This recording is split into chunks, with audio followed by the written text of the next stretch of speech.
पौधारोपण जागरूकता और सफाई अभियान के लिए काम कर रही है वसुधा कल्याण।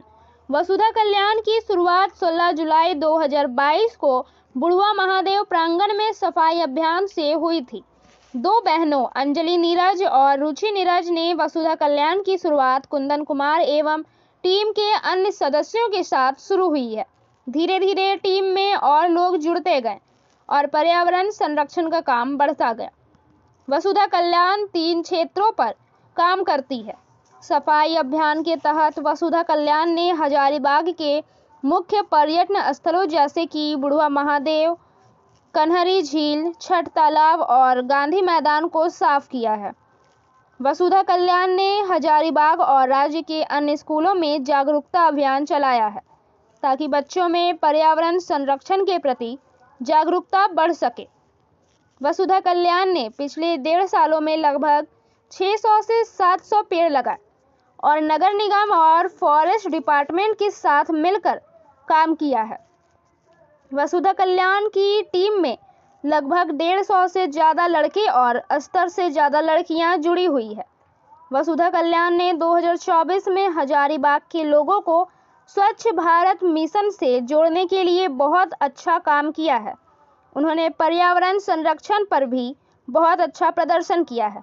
उनका उद्देश्य है कि 2025 में झारखंड के सबसे स्वच्छ जिलों में से एक बनाने के लिए हजारीबाग को स्वच्छ बनाना है। वसुधा कल्याण का मुख्य उद्देश्य लोगों में पर्यावरण संरक्षण के प्रति जागरूकता बढ़ाना है ताकि वो समझ सकें कि पर्यावरण से हमारा जीवन जुड़ा हुआ है और प्रकृति को बचाना कितना जरूरी है। नमो वसुधा। नमो वसुधा का मतलब होता है नमस्कार धरती को नमन। जी, मेरा नाम हुआ अंजलि नीरज और यहाँ हमारी पूरी टीम है वसुधा कल्याण की। वसुधा कल्याण हजारीबाग में एक ऐसी संस्था है जो 3 मोटिव पर काम करती है। हमारी टीम पर्यावरण संरक्षण, इन्वायरमेंटल कंजर्वेशन एंड प्रोटेक्शन पर हजारीबाग में हर संडे को अपना एक अभियान चलाती है जिसमें हम लोगों को अवेयर करते हैं, जागरूक करते हैं, साथ ही साथ पर्यावरण से कैसे जुड़े हुए बातों को कि हमें यह साफ धरती रखने की क्यों ज़रूरत है। साथ ही साथ हमारा 3 विज़न है, प्लांटेशन, क्लीनिनेस एंड अवेयरनेस, क्योंकि जब तक जागरूकता नहीं आएगी तब तक हम इन्वायरमेंट को साफ़ सुथरा, उसको क्लीन मेंटेन नहीं कर पाएंगे। प्लांटेशन, अगर हम ऑक्सीजन लेते हैं, अगर हमें कुछ रॉ मटेरियल की ज़रूरत है तो उसके लिए भी हमें पेड़ों की आवश्यकता है। बिना पेड़ या बिना ऑक्सीजन इस धरती पर जीवन संभव नहीं। और तीसरा जो हमारा विज़न है, क्लीनिनेस, साफ़ सफाई। अगर हम मानव इस धरती पर रह रहे हैं तो कचरा होगा और कचरा का सही तरीके से सिस्टम में लाना ये हमारा जिम्मेदारी है, क्योंकि हम विकास के चक्कर पे विनाश नहीं कर सकते।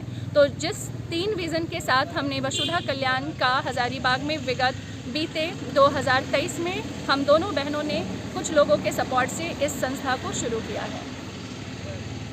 मैं ललित मालवी, ICT यूनिवर्सिटी हजारीबाग से मेरा एग्जाम डिपार्टमेंट में काम है और मैं लास्ट 3 संडे से वसुधा कल्याण से जुड़ा हुआ हूँ और मुझे काफ़ी अच्छा लगता है ये काम करना, क्योंकि मैं भी चाहता हूँ कि हमारी धरती थोड़ी साफ़ रहे, क्लीन रहे, क्योंकि हम ही लोग अगर उसको बर्बाद करते रहेंगे तो एक दिन ऐसा आएगा कि सब कचरे का ढेर हो जाएगा। तो हमें ज़रूरत इस बात की है कि हम उसको क्लीन करें, हमारी जिम्मेदारी समझे, सरकार के भरोसे ना रहे, ना ही नगर पालिका के भरोसे रहे, क्योंकि गंदगी हमने की है तो सफाई भी हमारी बनती है उस वे में, तो इसलिए ज़रूरी है। और हमारी संस्था इसी चीज़ को प्रमोट करती है कि हाँ, हर इंसान को अवेयर होना चाहिए इस चीज़ में। Thank you. मंदिर बोला जाता है कि मंदिरों में हम अपने भगवान के साथ कनेक्ट करते हैं, तो हमारा कनेक्शन सिर्फ अंदर नहीं दिखना चाहिए, भगवान के सामने नहीं दिखना चाहिए, इवन कि हर जगह दिखना चाहिए, क्योंकि जो भगवान होते हैं वो हर जगह प्रकृति के ही रूप में होते हैं। तो प्रकृति को संरक्षण करने का मतलब है कि हम भगवान की सेवा कर रहे हैं। तो अगर सही में आपको आस्था दिखाना है तो प्रकृति को बचाएं, क्योंकि प्रकृति से ही हमारा जीवन है।